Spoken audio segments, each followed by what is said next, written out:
I'm still not apologizing for my shitty camera quality photos. 'Cause I don't know. If this is just better if you like listen to it rather than watch it. But I wanted to start my not book club. I can't call it a book club because it's me just kind of like talking about books that I have read. And so it can't be a book club, but this is a sort of discussion because I want to talk about books and I want people to talk about them with me. So this is what this channel is going to be. I have tried to film this video like 2 times already. This is my third time.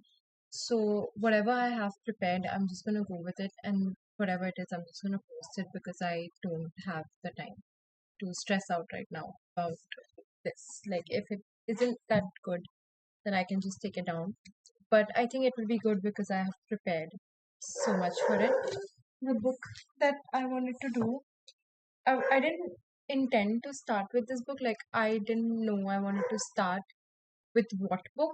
But then I read Yesteryear and I was like, it has to be Yesteryear. Like, it definitely, most definitely has to be Yesteryear because this book is so smart. It's just so smart with everything it's tried to cover. It's a book, you read the back of it and you think like, oh, it's just like, a book that's a murder mystery or just a mystery book, but that has like an influencer involved. But it reads like you think it would be like Yellowface, but it's not like Yellowface. It's so much more. It's so much more. I did not know when I was researching about this book, like I wanted to talk about it well enough. So I tried to research and I watched Caro's interview. Caro Claire Burke. She's the author of this book. I watched two of her interviews, and even in what she said, I had to do research about everything she said, and it goes so in depth with everything, and it tries to. I have read a lot of books that talk about women and feminism and try to cover those areas, but the way this book does it, it's it's satire, it's crazy. So in her interview with the Guilty Feminist, she said that she used to work in social media, but the inspiration was the cottage core and the trad wife trends that had begun in, I think, 20 end of 2023, 2024, like that time, because that was when I think trad wife began, and then it just like went crazy. Like it went so crazy. I have some of the things written down, but I think I just want to start with like the notes that I made because I did it, because this book is so smart. The themes it is trying to cover is women and feminism, social media, the dynamics of it, the ways in which we live with it, or the sides that we see of it every day. I don't think we live in it. It lives. I don't think it lives with us. We live in it. Modern feminism, like a critique on it, I guess, like a critique on liberalism and yeah, modern feminism. This one I did not expect. I did not expect at all for it to cover this much, and it covers gender too. Crazy. And the life in 1855 America, like the perception that we have of it. Because I also watched Yellowstone, like season one, just to know about some things that are being talked about here. And the way it's glamorized, I guess, like it covers that too. And then also Christianity in America. I think religion is also a major topic in this book, which also did not expect religion to be covered in a book that, I mean, sort of makes sense, but also you wouldn't expect it, because I have never read a book where feminism and religion are being talked about so much, so close together. Gonna like talk about the book now and talk about the character now, not just like what it's trying to do. So we are following the life of Natalie Hiller Mills, who is a successful influencer, um, and who's built her entire influencing career on being a trad wife. So she, like everyone has a brand, her brand is being a trad wife. She owns a farm with her husband Caleb and has six children with him. One of them is on the way when we begin the book. The plot is that she wakes up one day in 1885 in the life she herself has curated for herself on social media. The book takes us through her life as a child, living with her mother and her older sister, a teenage and college student studying in Boston, and her early marriage and motherhood years. Her life growing into an influencer and her life living in 1885. But her life isn't life. It isn't a series of events that have taken place. Her life, her entire life, is her own making. So I watched Guilty Feminists YouTube video where she's interviewing Caro, and she said this one. She worded it like so perfectly. The author worded. She said, "To Natalie, everything is transactional. So to us, or maybe to like a little like not Natalie humans, we like probably people aren't transactional. That's I guess the best example that if someone came into my life, I wouldn't just see them as a transaction. But to Natalie, everything was a transaction. If she was making a sacrifice, the the sacrifice would be for a greater return. The person she got married to, that's a transaction. The person Natalie is raised by a single Christian woman in an all girls household in Idaho.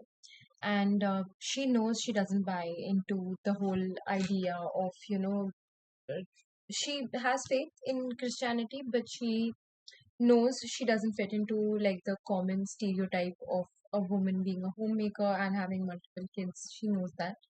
And she moves to Boston, where she thinks she will be valued for her intellect. And she knows that people in Boston are just like her, where they don't care about, you know, um, she knows she will be valued for her intellect.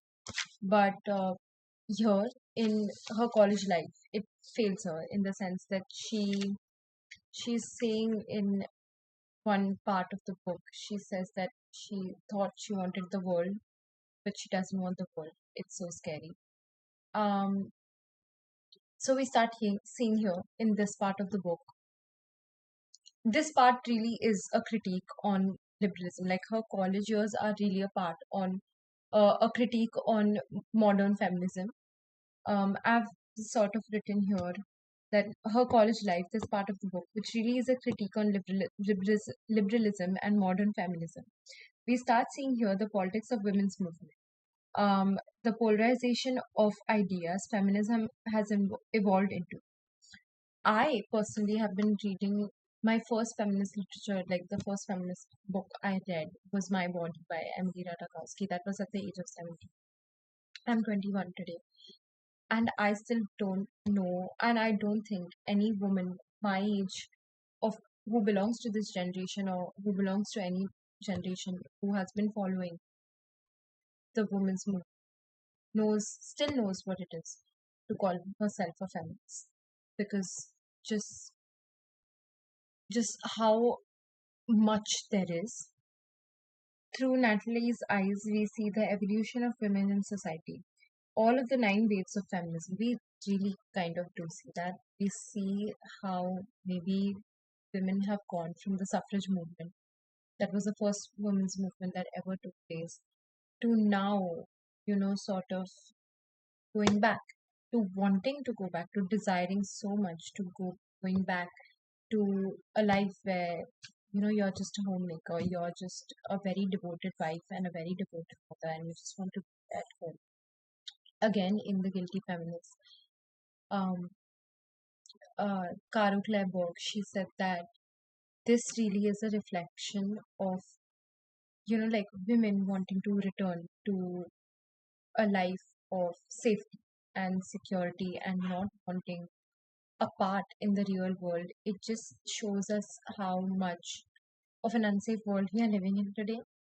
It's a cover up, like, trying to be like, no, no, I just, not on the women's part, but women behaving that way is a reflection of how Natalie grows up in such a protected environment where it's just her mother and her sister and everyone around them in their locality, um, having the same ideas as them, having the same thought process as them, believing in the same things, um, an echo chamber in this, in a sense. And also, I just think that religion, religion confirming your ideas, of faith confirming your ideas about life and about people, it's enough.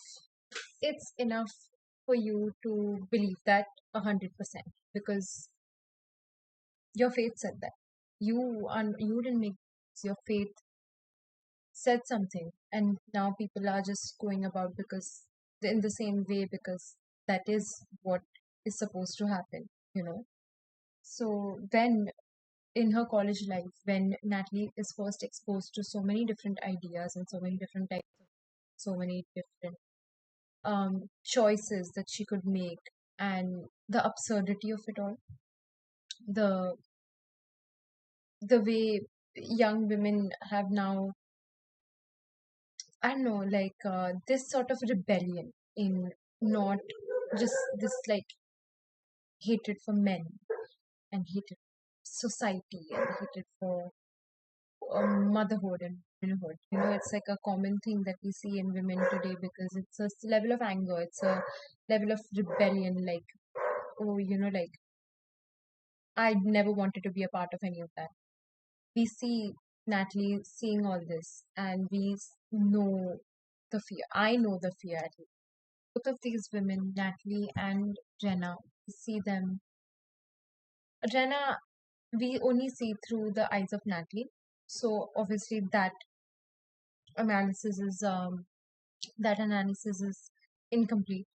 But both of these women have attached faith not to trust, but to living in a set of rules, living in a set of transactions where you are doing something and expecting a return. There were two things that I watched. There was one theory by there was one video by Judith Butler. She is a professor on gender theory. I'm sure anyone who knows even a little bit about gender has heard of it times. And then today I watched like a clip on of this woman trying to explain something. But Judith Butler said something very interesting, which was like gender is performance. I'm paraphrasing her, but she said this like gender is performance.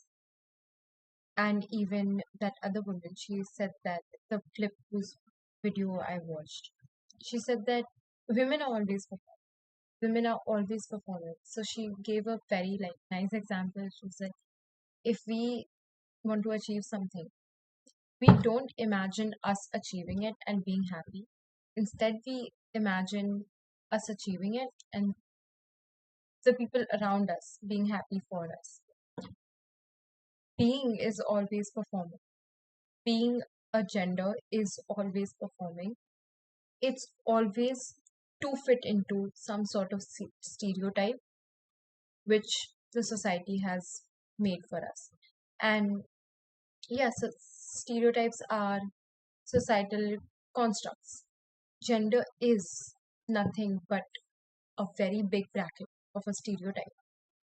And in Natalie's and Caleb's marriage, Caleb is this guy who is extremely rich and whose father is a politician. And Natalie ends up marrying him. But we see the how much of a performance gender is in Natalie's life.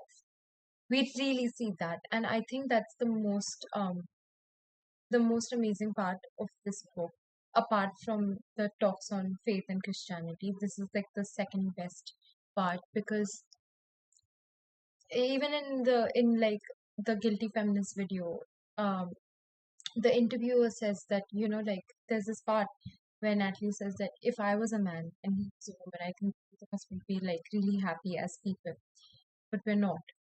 No one stopped them to, no one stopped Natalie to go and work for herself. No one stopped Caleb from being a homemaker. But because they live in a society and society has gender, they're sort of forced to, perform for the society. And there's this one in the very last bit. Caleb and Natalie, they are each other's only friends. Like, they're literally each other's only friends, but they never, they hate each other. They hate, in the last part of the book, Natalie and Caleb tell each other that, yes, I really hate you. And they move on with it. In They say we really hate each other, and then Natalie asks him, "I'm going. So are you coming with me?" And then Caleb says, "Yes, I'm." They are best friends, but they just hate each other because of this entire promise of performance. Or talk about social media. There's a lot of talk about angry women on social media. It's the social media part. It's still pretty like, um, it's everyone knows. Everyone knows the whole thing of it, where it's just like a big fat lie and stuff. But one part which was, I guess, worthy of, but one part of it which I guess I can mention is, this part where, in the very beginning of the book, she says that, there are so many people, especially women, hate her online, but in a way they need Natalie to be perfect, because otherwise she wouldn't be famous at all. So the whole logic is that Natalie is like this perfect person online. These people, they hate on her because she's, like, she's portraying a different idea of, like, she's not portraying a realistic view of life, or a realistic view of being. But Natalie says this thing, and it's so smart.